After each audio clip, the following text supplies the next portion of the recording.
BTS হারাম, নাস্তিক, খ্রিস্টান, দাজ্জালের বংশ ইত্যাদি, তাদেরকে উদ্দেশ্য করে আমার কিছু কথা আছে।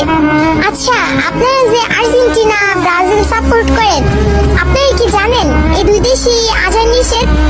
আরেক দেশে তো প্রকাশ্যে আল্লাহর নামও নেওয়া নিষেধ।